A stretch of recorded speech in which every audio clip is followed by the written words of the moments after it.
Why don't they though? Of the 4 big Milwaukee breweries, both Schlitz and Blatz are named after guys who were originally employees of the breweries.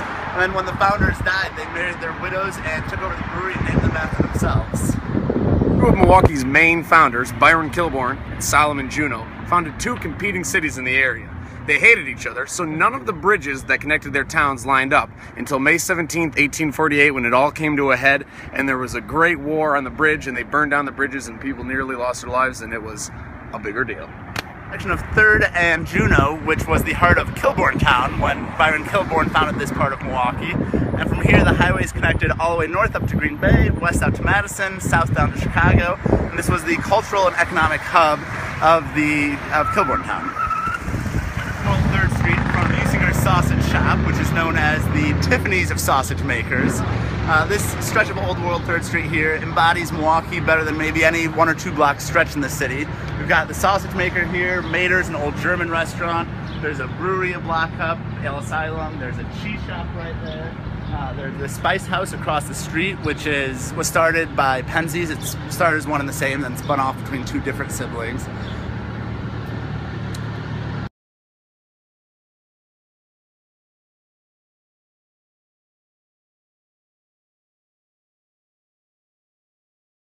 We're at Pierre Marquette Park, named after Father Marquette, who, along with the French explorer Jean Nicolet, were the first 2 Europeans to come through Milwaukee.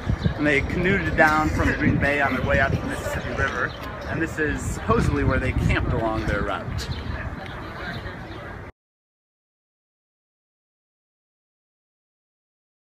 Kilbourne and 3rd Street, and behind me is the Hyatt Hotel, which used to be the Hotel Gilpatrick. And in 1912, a deranged bartender tried to assassinate Teddy Roosevelt, who had just had dinner there and was on his way to give a speech as he was running for president in the Bull Moose Party. And Roosevelt was hit in the chest, suffered a bullet wound, but went on to give his 2-hour-long speech before finally agreeing to go to the hospital and get some medical treatment. The English bartender who shot Teddy Roosevelt thought that William McKinley was coming to him in his dreams, telling him to avenge McKinley's death.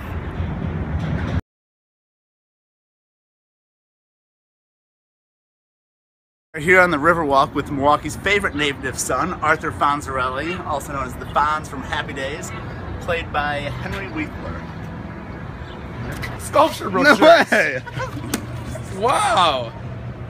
Here we have a statue of Gertie, who was found underneath the Wisconsin Avenue Bridge here while they were rebuilding it.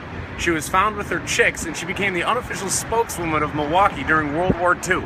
She was a sense of inspiration for the community. Over 3 million people came to see her, and when they finally moved her down to the lake, they threw a grand parade with a marching band and fire trucks, and they headed her straight down towards the lake.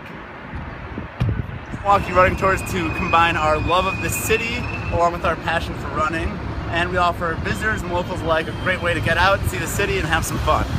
I'm Patrick O'Neill. Jimmy Boston. And I'm Jerry Lynn. We hope to see you on a tour.